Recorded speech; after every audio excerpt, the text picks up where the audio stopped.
Welcome to Diaspora's Career Challenges, where we dive into the questions every diasporas and immigrant loves to hear.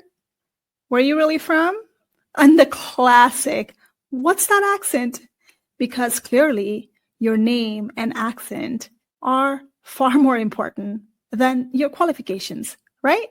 I am Sweta Regmi, award-winning career strategist and CEO of Teach and Do, with an accent that somehow always manages to steal the spotlight. On this podcast, we will explore the impossible quest of fitting in.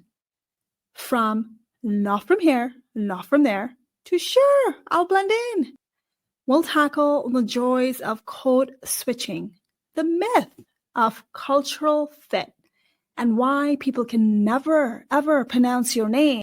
If you're done explaining where you're from or why your background makes you too much and not enough for others, well, buckle up. You're in the right place. Let's get into it. Whitening your resume, because diversity and inclusion just works for John or Linda, right? Today's hot topic, my friend. Why do people whiten the resume? And do you even know what that means? A recent finding in 2024 study highlighted that AI-based resume screening tools can favor white and male candidates, as these systems may replicate existing biases presented in the data they were trained in. According to a 2-year study led by University of Toronto researchers, as many as 40% of minority job seekers whiten their resume by adopting to the English name, and that's been done just to get an interview. So they are not cut out in the pre-screening process, because human brain also has biases, and that includes the hiring managers, recruiters, and whoever is screening the resume on their desk. Well, apparently your hard-earned degrees and experience doesn't even matter anymore when your name doesn't sound like an English name and you come from the ethnic background, such as immigrant, where you clearly have a name that gives away that you're South Asian, you're Chinese, you're Black, you're African, and you know the drill. So this is why people are afraid to put their real name. So there you go. The diasporas and immigrant community not only has to worry about their accent, worry about not being too local, they now also have to worry about their name. And that's exactly why they're changing their name on a resume just to get ahead on an interview. Washington University published the reporting as well, saying that AI tools show biases in ranking job applicants and name according to perceived race and gender. Now we're not only fighting the human battle of discriminations where hiring managers and employers are looking at the English name to pick them up for interview, but now we're also fighting back the AI hiring trends where AIs are just given the data based on the previous data, and where maybe the names which does not sound like an English name, they're probably weeded out. Who knows? Because at the end of the day, who are auditing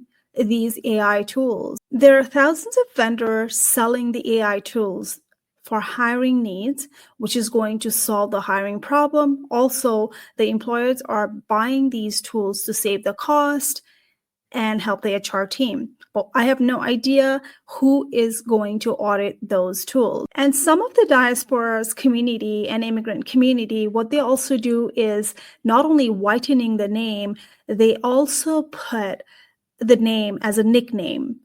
And I've seen that personally in the hiring world, where I was a hiring manager. So let's say I'm pulling the resume that was passed on by the hiring team, I'm pulling it, and then when they show up, they have that English name, and I'm calling them by the English name. And then when they get hired, when the legal name comes in for job offers, they would have a different name. And that's when I noticed it, but I had no idea there was a term called whitening the resume. And that happened a lot from particular community where I was hiring the people from China, meaning they just immigrated to Canada. Their name was Jiang Li or Ling Pi, and all of a sudden they had an English name. And I had no idea that was a norm. I automatically thought that they had English name and Chinese name, but they were actually whitening the resume. I also hired South Asian people a lot. I also noticed the similar trend. They had English name and they had the South Asian name as well, the legal name. And that came up often when I was handing over the pay stub to them. And that's when I thought, okay, well, it's normal, part of the routine. But I never thought at that time they were all whitening the name. So fast forward so many years later, when I started this consulting, coaching people in career industry, I work very closely with the immigrant diaspora. The question keeps on coming up. Should I change my name to English name? Is it my name that's not getting me ahead? I remember a particular client and she had mixed name, which was one first name was South Asian name, and then middle name was English name, and last name was South Asian. So here's what she said to me. There's one particular moment when she stopped me and she said, is it okay if I put the middle name because there's an English name in there? So maybe that's why I'm not getting the interview. I really had to think this through. This is something that people are thinking about it, and most people do act on it, or most people try to navigate around it to fight that discriminations and battle just to get an interview. You know what my answer was to her was, you do you. Told her was, you need to target the right employers who are going to not hold you back because of your name and identity. And guess what? She got it right. And she is now working the top companies with a six-figure, same newcomer to Canada who went from 0 interviews to multiple job offers without changing the name. Sometimes we just have to fight that battle strategically by showcasing our talents on a piece of branding paper, which is called resume, and talk about ourselves and brag about ourselves in an interview. And it's not only about your name. Sometimes we kind of feel that self-doubt. Maybe it's my name. That's why we start to whiten our name. I mean, going from Muhammad to Mo, I've seen it in the corporate environment I was in. I did not understand why they did that because I thought they were shortening the name, or maybe that's a nickname. They got it for themselves. Maybe everybody calls him Mo all the time. But let's face it, nothing screams job ready like rebranding yourself into a digestible nickname, right? That's exactly what's happening in the corporate world in order to get ahead. And it starts from resume writing piece to literally changing your name just to try to fit in. Well, experience does not matter if your name sounds too foreign, because the study has shown it all over and over. It does not matter you've got the PhD from the top university. The second your name screams international, they'll all assume you don't know what Microsoft Excel is. So let's talk about those companies who really boast about being diverse and hiring the diverse talent, but in a meanwhile, at the back end, their systems is not designed that way because there's somebody having that biases when hiring, and that starts with a name. They are tossing out the name which has ethnic name. Maybe it's hard to pronounce for them. Maybe it does not sound like Mike, Phil, John, Linda. So I remember my husband not getting a single interview despite of having the experience in working in the top companies in States and having a degree from States when we moved to Canada. At first, we thought it was no Canadian experience until he decided he's going to shorten his name from longer name to cut it out, make it look like a nickname that almost sounds like English name. And guess what? He got interviews and offers, and he worked in the top companies here. Can you believe that? Do you think there was a bias? We still don't know. His name was shortened all his life. And now he's gone back to his longer name because he's no longer looking for a job. Would he do that again? He did whatever to fit in at that time. Is the resume whitening your getaway to the cultural fit? You're trying to fit in? Very much so. I'll tell you what, you've heard so many times that employers are looking for team fit, cultural fit. I don't even know what that means. Define what fit means to you. For one manager, the fit means maybe not the ethnic name. Everyone has an English name. Is the resume whitening trying to fit into their mold? Heard employers and managers talking about, I'm hiring for a fit. I'm hiring for someone who is going to be culturally fitting in here. And this is the problem right there, the statement, define cultural fit for me. Does it seem like someone that needs to have an English name just because you have an English name? Well, that's a bias itself. So we're looking for cultural fit. Translation would be, we'd prefer someone who does not remind us that the world extends beyond whatever. At the end of the day, I'm nobody to judge anyone because they have bills to pay. So again, going back to my career coaching, where I'm coaching clients to have that confidence in themselves, it's not about their names. As an immigrant diasporas, we have to work through it that many do not have to work through it. And it starts with a name, piece of paper. And my clients struggle most of the time. And this is my job to let them know that you do you. At the end of the day, they have bills to pay. And my advice to them is, do you want to work for employers who are already weeding you out in the process just because of your name? Can you imagine what's going to happen when you really get hired within that workplace? Do you want to really work with those kind of employers who are trying to hire for the cultural fit? And one of the strategies I teach my clients are go to their website and see what kind of people you see. Do you see people like you?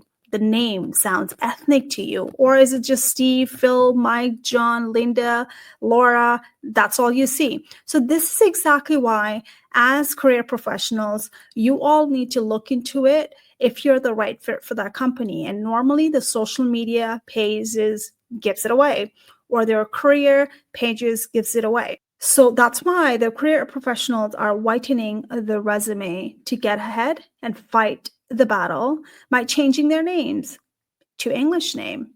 It's pretty disturbing practice if you really think about it, right? Someone has to change their whole name that was given to them from the birth, and all of a sudden when they start moving to the new country, just try to fit in.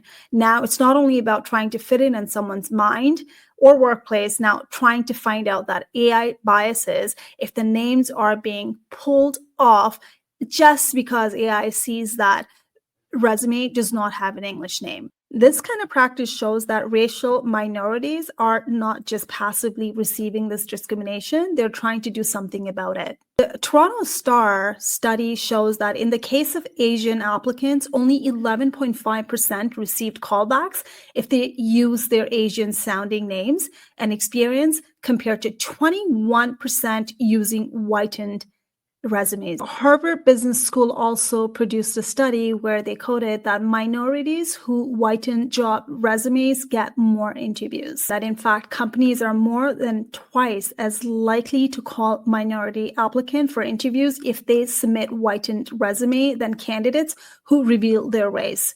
And this practice is just as strong for businesses that claim to value diversity as those that don't. So I've been advocating for AI biases and human biases in hiring system. I've talked to media about it, the top media journalists about it. We need to really talk about these issues that matters to underprivileged immigrant and diasporas community. That includes the South Asian, Black, Latino, and you name it. So the business leaders at the top should be auditing their tools, AI hiring tools, the HR team who is in the recruitment process, hiring managers, and finding those gaps in there. The other options for companies is to totally pivot into blind recruitment, which is the hope for a lot of underprivileged community, where information about race, age, gender, name, nothing comes in.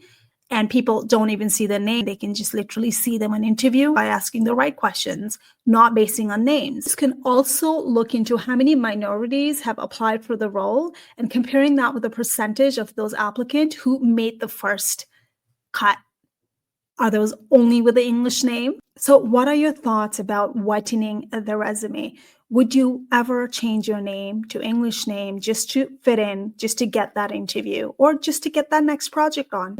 That you are probably not thinking about it if you do not have that ethnic name. This is exactly what diasporas and immigrant community goes through who are trying to move to the new country and fitting in with the English name. Well, there you have it, your crash course in the art of resume whitening, where the key to success is pretending to be someone you're not, all for the chance to work at the company that values diversity, as long as it's kind that does not make them feel uncomfortable. So diasporas communities are definitely trying to fit in by erasing their name from the childhood and then possibly even changing to legal name. Who knows what they're doing to fit in? And I don't blame them. It's a survival of the fittest, right? Until next time, Diaspora Career Challenges, where we laugh through the pain of navigating a world that still struggles to pronounce our names. Cheers.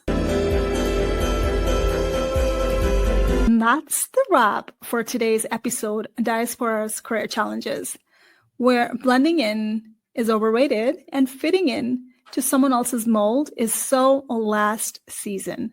If you love this sarcasm, don't forget to subscribe, share, and I'd really appreciate your review. I'm here to remind you that you're not here to fit in. You're here to stand out. Your accent is still a mystery to some. Who cares? So the next time someone asks, "Where's the accent from?" just smile and say, "Oh, don't worry. It's called unique. You'll get used to it."